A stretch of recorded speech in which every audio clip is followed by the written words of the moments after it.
Kasuku alina ekintu kye yayogera emabega keeyo abamu akiraba abalala temwakiraba n'abakiraba temwategeera ki Kasuku kye yali ategeeza.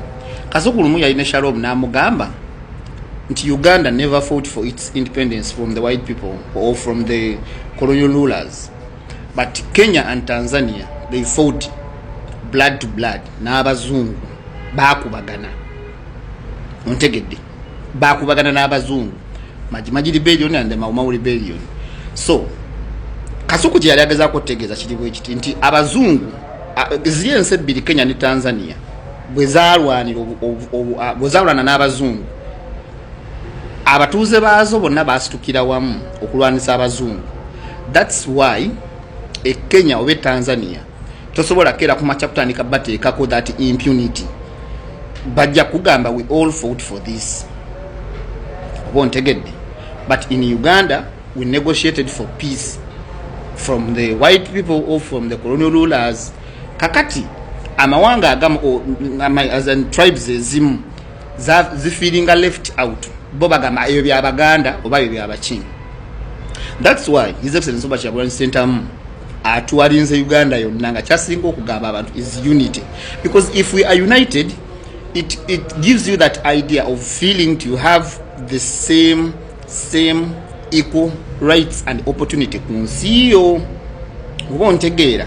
That's why olabe Tanzania tewabaddenga y'olutalo, Kenya tebaddangamu kufuna kulwanagana, because they all know what it means to have a peaceful country. Balwana n'abazungu to have their own freedom.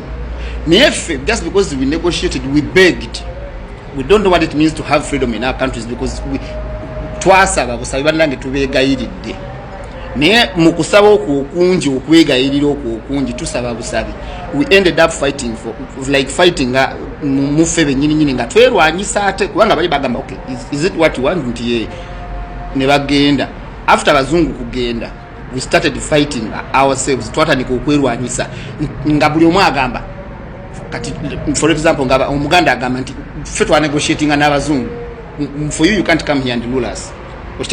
But if it was nga twakwatira wamu ne tugamba mugenda tuviira like it or not, fenna buli tribe nga yegatta wamu ne tulwanyisa abantu abali batuyisa obubi, back then twandibadde tetulina bizibu bye tulina ssaawa zino. Thank you so much Mr. Robert Kyagulanyi Ssentamu, because you have spent 3 months right now touring all parts of the country preaching unity. Bwe tunayunitinga ne twegattira wamu tujja sobola okwegobako ebizibu ebyo tutawaanya, mbabuulira amazima. Ono omuvubuka Speed Aisho Speed ali mu ggwanga erya Rwanda wabula alivuunise wansi ne waggulu. Katongo mbeera nkusazeko Aisho Speed ono streamer wabula ali mu Africa agenda kumalamu ennaku 28 ng'ali ku tour gye yatuuma Speed Does Africa Tour. Ali mu ggwanga erya Rwanda. But this guy is very stubborn. Anthony Mansire oba Anonymousire gwerengera ebintu byakola. Ono mwana ategeera bulungi. Ife ano munnaye mu Uganda yatuzira yatuzoleya talina kiroto kijjano mu Uganda bwensi yaffe ewunye enfuufu. Ggwanga lya America liwoninze president wa Irani okwesonyiwa bannansi n'atabako kyabakola wadde nga bali mu kwekalakasa. Video nakagipostinga gwatanagira baklikingano mukafananyi kange ojjo wano ku account yange olabe video eyo. Akati president wa Irani avuddeyo n'ategeeza Donald Trump, president wa America, manya wokoma America si yensi efuga ensi yonna. Oyina okumanya nti ofa kubikwatako, ofa kubya ggwanga lya America ebya Irani bireke. Nakola videos nyingi nnyo ku government ya America ne Donald Trump bwe bagenda ne bawamba omukulembeze wa Venezuela. Video ezo gwatazira bagojjangu buzi wano ku kilikinze wano mukafananyi kange olabe video ezo olaba amawulire gonna agabaga katuukawo. America yensi emanyikiddwa nga super power. Ekola buli kyeyagala esobola okuwamba abakulembeze mu nsi ez'enjawulo nga bwe walaba Venezuela. Ne ku luno president wa Irani abagambye nti bamikwano muzungire eri kikyolooza ku ggwanga lya America. Ekiri mu ggwanga lya Irani kisa kinegula bannansi bali ku street bekalakasa nga bagamba nti bakooye enfuga y'omukulembeze ayo Khamenei. Bagamba nti engeri sente gyenaabuuseemu ddala tekyayinza kusobozesa munnansi kweyagalira mu ggwanga lye. Intaneti ejiddwako. Donald Trump alabudde amagye mu ggwanga lino nti singa gabaako omwekalakaasi yenna gwe gatuusaako obulabe awatali kulonzalonza wakuvaayo bonnambiro akime omukulembeze w'eggwanga Khamenei amutwale mu ggwanga lya Amerika abitebye. Khamenei amwanukudde n'amugamba nti alekeraawo okukumanga omuliro mu beekalakaasi ave ku bitamukwatako abeere nnyo ku ggwanga erya Amerika kubanga lyakulembera talowooza nti akulembera nsi yonna. I'm just chilling at my job in the Uber and this lady just pulls over. And she's like, are you a U.S. citizen? In a parking lot at work. That's the officer lady. And they just shot somebody right now. In Minnesota. Imagine that. Are we in Germany? Why are you guys doing this? You tell me, sir. Why are you guys going around just asking people like at work whether they're U.S. citizens or not? Are you guys not supposed to be patrolling the border? Do you want to answer the question or not? Why would I answer you? Where's your warrant? We're running your plate. Run your plates. You do whatever you want. You can record. Feel free. Yeah. That's kind of crazy though, right? Like you guys leave the border and go harass people based on their skin color? Ain't that a shame? Are you doing this to everybody or is it just black people? Come on now, you know what it is. You guys just murdered somebody in cold blood in this city today and God brought you guys to me at work. I'm literally working here. You know, I've been sitting here since 10 a.m. waiting for a ride, and right now I'm getting rides. And if I leave, I'm afraid you motherfuckers might just shoot me. Are you a U.S. citizen, sir? Why would I answer you? Because if you're not a citizen of this country, you have to have your immigration. Why would I not be a citizen of this country, man? What a ridiculous question. Why would I have an immigration? Are you a citizen? Are you a dude? Listen, I'm here working. You're working too, right? So go. It says U.S. Border Patrol. This is not the border. Go to the Canada border or the Mexico border. I'm working, dude. If you were from this country, What do you mean? What do you mean if I'm from this country? I can hear you don't have the same accent as me. That's why I'm. Oh, so you're going by accents now? Is that what it is? Where were you born? Is that accents? Have you heard the Israeli accent? Have you heard the European accent? It's garbage. It's Mwe Venezuela tuli mu a few moments later. Bannansi begattidde wamu abali bavuganya gavumenti n'abajagala. Beyiye ku nguudo okutandika ddala mu kibuga ekikulu Caracas okwetoloola ensi yonna. Bagambye Abamerika twagala pulezidenti waffe Maduro ffe mutuddizo waffe. Omuliro gwakuttedde Venezuela. Bagamba oba muli wanguzi oba tutemula oba eggwanga aliza mabega oba alibba ffe gwe twagala ku kye tulabye. Yali atutaasa kuba tuwonya naye mmwe sitaani nnamba emu. Bakitegedde luvannyuma nti Omumerika talumirirwa nga talina kigendererwa. Bejjusa okukolagana n'Omumerika ne balya mu nsi yaabwe olukwe. Bejjusa okukolagana n'Omumerika ne balya mu gavumenti yaabwe olukwe. nga tukyali mu mbeera ez'okwolekera akalulu kaffe wano mu ggwanga Uganda. Ekiri Venezuela obudde buno, it's a clear reflection of what might happen here in Uganda. Ekiri Venezuela, it's a clear reflection to us Ugandans. N'olwensonga eyo wakati nga tugenda okusuula akalulu kaffe oba okulonda, tulonde n'obwegendereza. Buli muntu yenna londa gw'owulira gw'oyagala n'obwegendereza. Yes, naye nga bwe ngendera ddala deep mu nsonga eno eya Venezuela, ey'abatuuze ba Venezuela okuvaho ne baga nti bagenda kwesala omuguju. Jjukira nga mukwano gwaffe baatugambye abatuuze batulaba nga bakutte ebipande bali mu kwekalakaasa, era be babadde bayisibwa obubi ng'omukulembeze Maduro ali mu kukulembera Venezuela, be babadde bayisibwa obubi ennyo, era be babadde basinga okukuba olube nti omusajja bannanga agenda atuviire. And indeed omusajja babadde kituufu bamukooye n'ebikolwa bye nga bamukooye obudde buno. Ababadde bamukooye tulowoolereza nti kakati ebirungi byakoledde Venezuela babiraba kati, oba tulowoolereza nti ababadde bamukooye obudde buno kati omutima ogumwagala gwakomyewo. Ye abaffe singa anaaba akomyewo, for instance, agenda kukola ebyo ebibadde bibagambisanga nti omusajja atuviira agende, nkakasa tajja bikola. era nabo bakimanyi nti obwole omusajja ono kituufu abadde abayisa bubi naye newankubadde nga anaaba akomyewo wano mu nsi yaabwe tajja kukola ebyo bye baagala wabula newankubadde nga bakimanyi ekyo tajja kukola bye baagala basigadde bataddewo embeera ega nti omusajja akomewo batuwe omuntu waffe tumwagala bamutuwe abazze bangoberera n'abalaba vidiyo zange. This is not the first time to hear me talking about this.